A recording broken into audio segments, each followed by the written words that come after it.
dice un gallo. El Señor está en sus labios, en su corazón, para que puedas proclamar dignamente su evangelio. En nombre del Padre, del Hijo y del Espíritu Santo. Amén. Amén. Aleluya, aleluya, aleluya, aleluya, aleluya, aleluya. El Señor esté con ustedes. Y con tu espíritu. Proclamación del Santo Evangelio de nuestro Señor Jesucristo según San Marcos. Gloria a ti, Señor.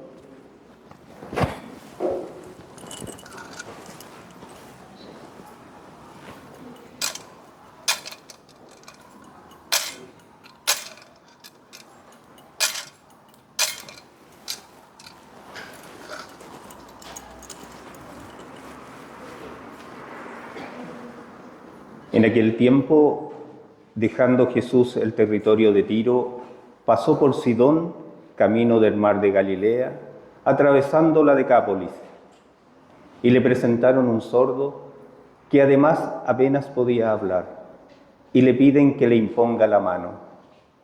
Él, apartándolo de la gente a solas, le metió los dedos en los oídos y con la saliva le tocó la lengua. Y mirando al cielo, suspiró y le dijo: Efetá, esto es, ábrete. Y al momento se le abrieron los oídos, se le soltó la traba de la lengua y hablaba correctamente. Él les mandó que no lo dijeran a nadie, pero cuanto más se lo mandaba, con más insistencia lo proclamaban ellos. Y en el colmo del asombro decían: todo lo ha hecho bien, hace oír a los sordos y a hablar a los mudos. Palabra del Señor. Gloria a ti, Señor Jesús. Pero Angélica, te levanto nuestra alita.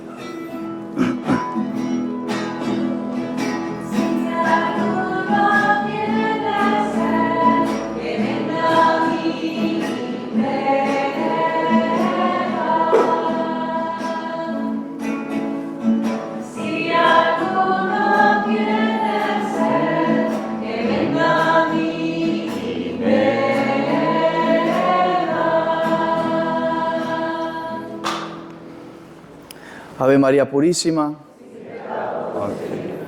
Queridos hermanos, celebramos el domingo número 23 del tiempo ordinario y hoy la liturgia de la palabra nos pone delante un gran milagro del Señor.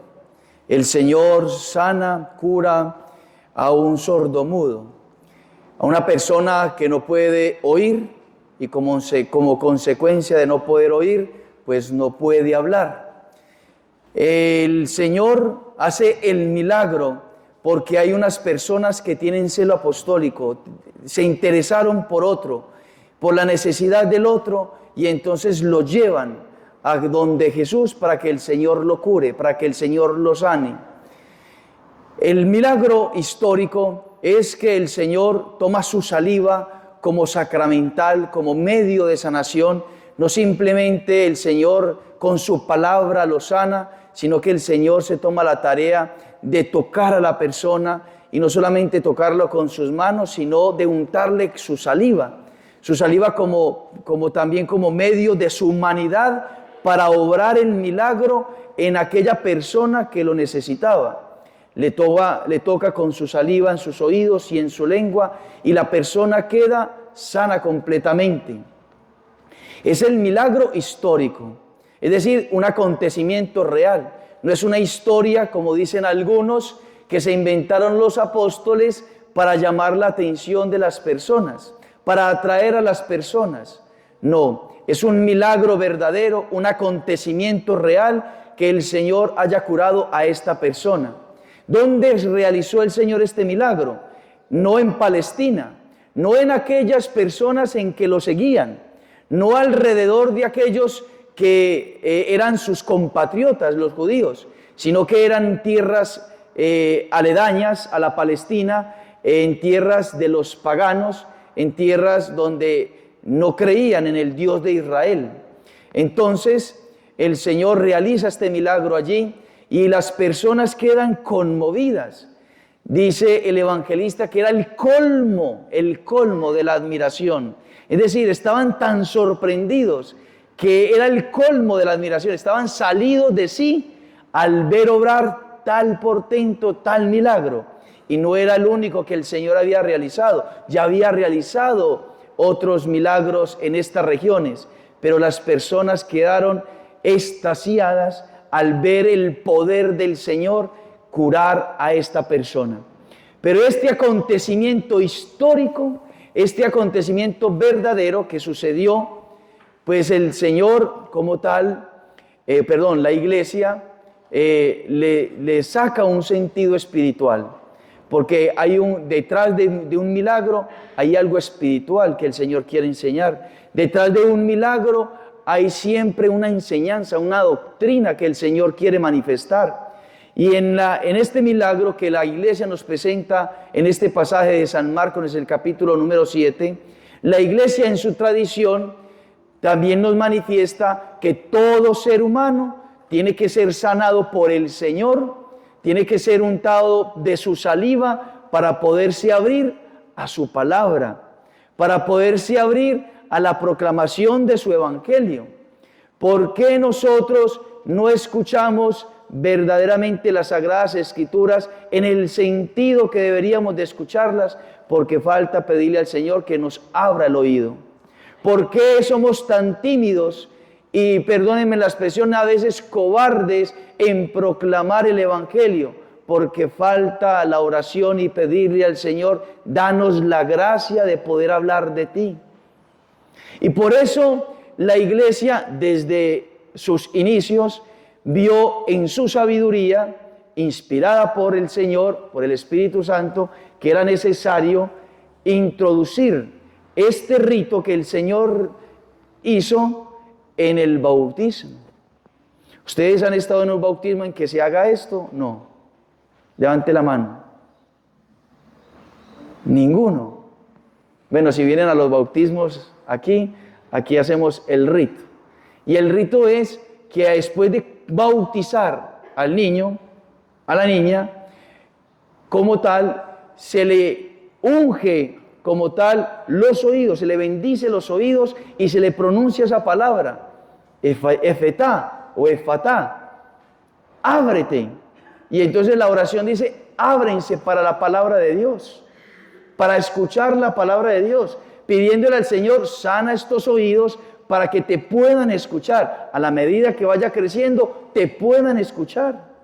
Y también se le toca la lengua y se le bendice los labios, y antes se depositaba sal en su lengua, precisamente pidiéndole al Señor que le concediera a este bautizado, a este nuevo cristiano, a este nuevo miembro de la iglesia, que pueda, a la medida que vaya creciendo, proclamar tu palabra, porque somos testigos, porque somos miembros del cuerpo de Cristo, y todos los miembros, así como las manos que transmiten aquello que la voz está predicando, aquello que está diciendo, entonces de esa manera todos nosotros también tenemos que transmitir de cierta manera el Evangelio como Cristo lo anuncia en su Evangelio, en su enseñanza. Entonces es imperativo que nosotros podamos hoy, a través de este acontecimiento, a través de este milagro que el Señor ha realizado, pedirle al Señor dos cosas: que nos conceda la gracia de que se nos abran los oídos, pero no los oídos físicos, porque los oídos físicos nosotros los tenemos muy bien, sino que se nos abran los oídos espirituales, para que cuando nosotros escuchemos la palabra, seamos dóciles y la pongamos en práctica. Nos enamoremos tanto de su palabra que nosotros podamos salir con la emoción, con el deseo, con el anhelo profundo y con el propósito de ponerlo en práctica una vez salgamos de la iglesia. De que inmediatamente la voluntad se nos manifiesta a través de la palabra de Dios, inmediatamente nosotros la queremos poner por obra. La querramos poner por obra. Y eso es lo primero, porque nosotros tenemos que reconocer que muchas veces escuchamos la palabra de Dios y nos queremos hacer de oídos sordos. La palabra de Dios quizá nos mueve, nos exhorta y quizá nosotros queremos no escuchar aquello, pero la palabra de Dios es tan eficaz, la palabra de Dios es como espada de doble filo que entra al corazón y nos mueve. Y si la palabra de Dios no nos mueve, entonces tenemos que pedirle esa gracia al Señor, porque la palabra de Dios siempre nos quiere mover interiormente, siempre nos quiere sacar de nuestras comodidades, siempre la palabra de Dios quiere producir algo en nosotros. No es simplemente un mensaje de información, sino que es un mensaje eficaz que quiere transformar la vida, que quiere transformar nuestra vida, que quiere permear nuestra alma para que entonces, siendo tocada por la palabra de Dios, nosotros podamos poner en práctica aquello que el Señor nos manifiesta, nos revela, y entonces a la voluntad manifestada, voluntad obedecida. Estamos en un mes muy especial. ¿Cuál es ese mes? Muy bien, sí, muy importante. Por las fiestas patrias, muy bien. Pero aparte de las fiestas patrias del 18, ¿estamos en el mes de qué? Muy bien, de las Sagradas Escrituras. Ya vamos en el 8º día de nuestro mes. ¿Cuántos capítulos de la Biblia se ha leído?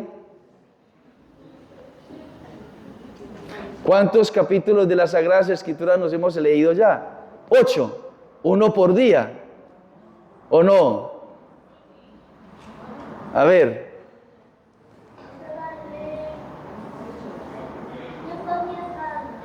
10 páginas. Muy bien, muy bien. Entonces estamos en el mes de las Sagradas Escrituras y hay que acudir a ellas, precisamente para que esa palabra entre a nuestro corazón y nos pueda transformar, y nos pueda como tal conceder la gracia de una vida bíblica, de una vida de evangelio, de una vida que verdaderamente es el evangelio que está viviendo en nosotros, para que entonces puedan decir aquello que decían de Jesús. ¿Y qué era lo que decían de Jesús? Estos pueblos paganos, ¿qué era lo que decían? A ver si estén atentos al evangelio los niños. Jesús hacía las cosas ¿cómo?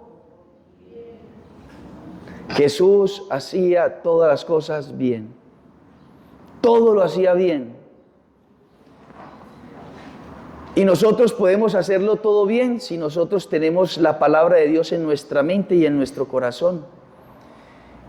Nosotros por sí solos no podemos cambiar, y es una cosa que nosotros nos tenemos que convencer. Por sí solos no somos capaces de cambiar. Por sí solos no tenemos la capacidad, el poder, la intención de poder transformar algo en nuestra vida. Tiene que ser esa palabra, que es el mismo Jesús, que tiene el poder, que es la Dynamis, el poder para poder que haya una renovación interior en nuestro corazón. Si usted quiere ser un buen esposo como Jesús, que hizo todo bien, usted tiene que dejarse permear por la palabra de Dios, por la vida sacramental. Si usted quiere ser la mejor esposa, si usted tiene dificultades con su esposo, con su esposa, y usted quiere verdaderamente dejarse transformar, entonces tiene que acudir a la palabra de Dios para que todo lo haga bien, porque es el bien que es Cristo mismo que obra en usted interiormente, que obra en nosotros. Si usted quiere ser un buen hijo y el mejor hijo, usted tiene que conocer a Cristo, que nos da la palabra, que nos da el poder para poder ser el mejor hijo. Si usted quiere ser un buen alcalde, un buen piloto, usted tiene que verdaderamente dejarse permear por la palabra de Dios. Díganme ustedes, un piloto de avión. Ustedes han visto una cabina de los aviones. Hay botones por montones. Hay luces de distintos colores. Hay mensajes de distintas formas. ¿Cuánto el piloto tiene que aprender y estudiar esos manuales para poder ser un buen piloto? Muchísimos años, muchísimos. Y seguir estudiándolos. para perfeccionarse y ser un buen piloto o ser el mejor piloto. ¿Cuánto tenemos nosotros que leer las Sagradas Escrituras, amar las Sagradas Escrituras, pensar en las Sagradas Escrituras, meditarlas para ser un buen cristiano, para ser el mejor cristiano, para hacer todo bien, para hacer todo bien? Por sí solos no somos capaces. Entonces en este mes que nosotros podamos acudir a las Sagradas Escrituras para que al final de nuestra vida digan su nombre y pongan como escritura en la lápida, pongan fulanito, fulanito, todo lo hizo bien. Qué hermoso, todo lo hizo bien.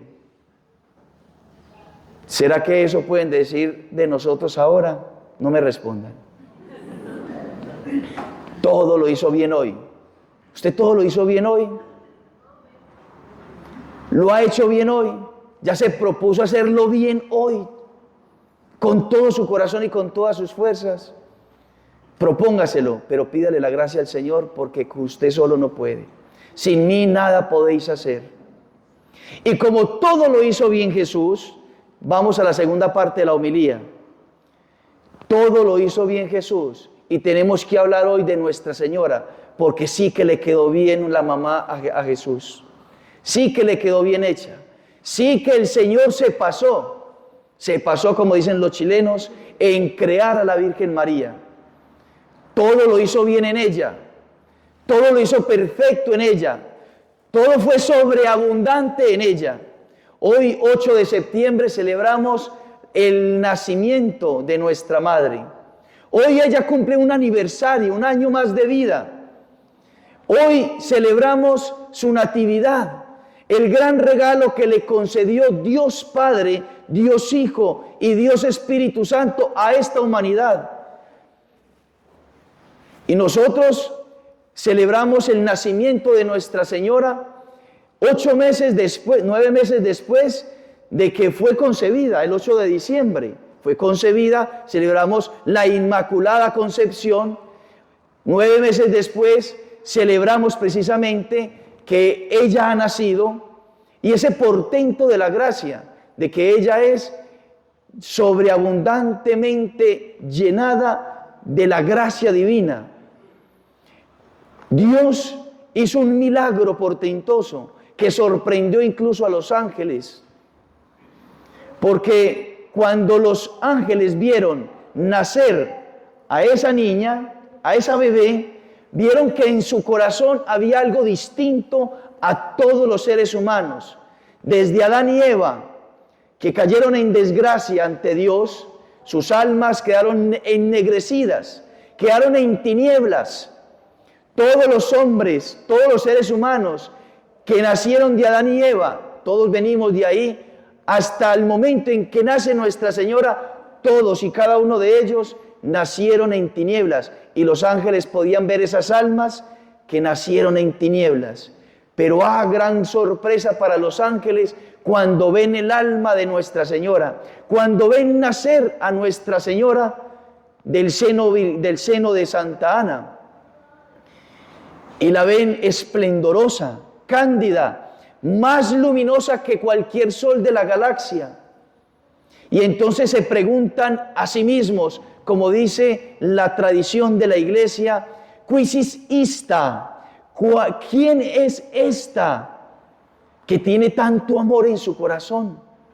Porque los ángeles que ven la gloria de Dios cara a cara, que ven la majestad de Dios cara a cara, que ven a los serafines, el fuego de amor que tienen ellos por Dios, que ven a los querubines, el fuego que tienen ellos por Dios, y ellos se miran a sí mismos y ven el fuego de su amor por Dios.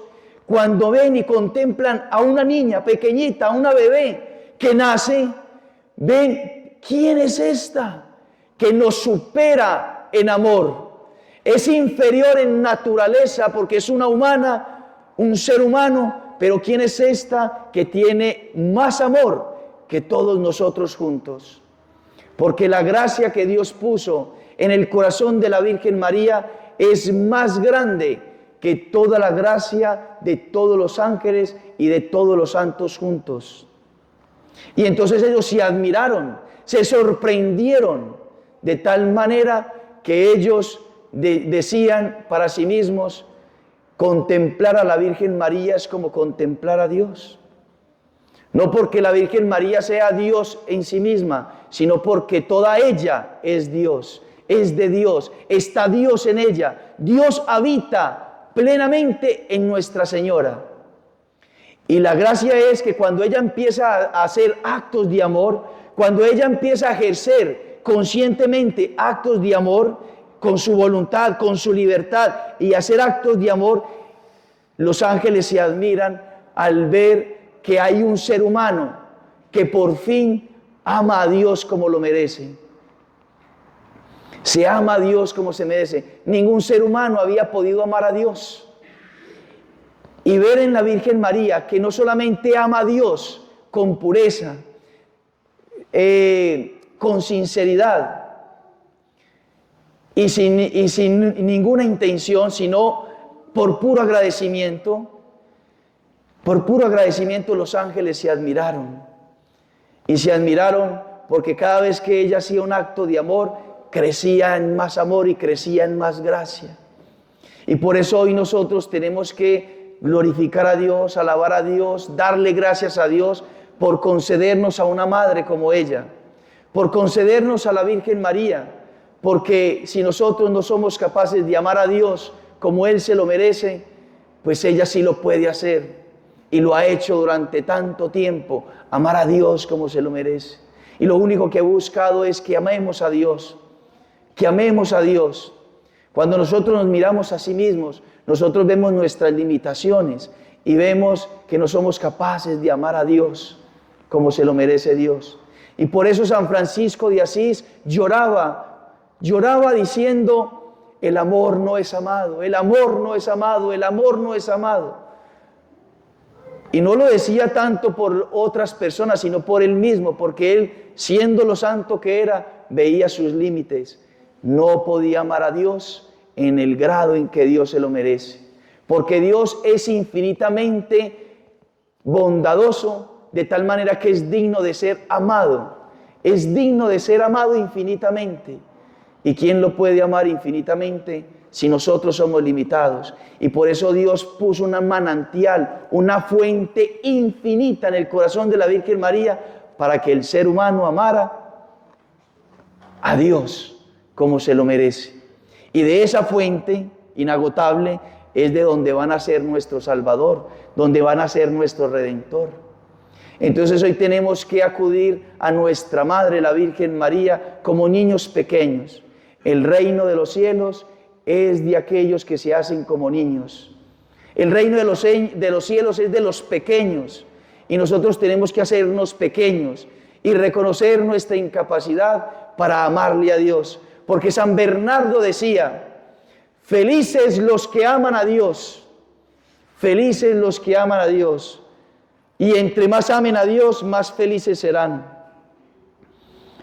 Y lo dice porque Dios sabe que si el hombre le ama, entonces el hombre será feliz. Si el hombre ama a Dios, será feliz, será bienaventurado, gozará eternamente de su felicidad. Entonces acudamos a Nuestra Señora hoy como niños pequeños, acojámonos a sus méritos, adueñémonos de su corazón, adueñémonos de sus méritos, adueñémonos de toda su vida, para que a través de Nuestra Señora entonces le amemos a Él. Que hoy que vamos a venir a comulgarle a Jesús, nosotros podamos venir con el corazón de Nuestra Señora, que podamos venir con su amor y amar a Dios como se lo merece. Que hoy nosotros podamos, introduciéndonos en el corazón de la Virgen María, salgamos con el propósito de hacerlo todo bien, de hacerlo todo con María, de hacerlo todo en María. Como San Luis María Guiñón de Montfort, como San Bernardo de Claraval, como San Pío de Pietrelcina, como San Maximiliano Kolbe, como San Juan Pablo II, como Benedicto XVI, como tantos santos y personas que han vivido a la Virgen María y todo lo han hecho bien. Que la Virgen María nos conceda la gracia de poder que en nuestra vida se manifieste el amor a Dios. Que así sea.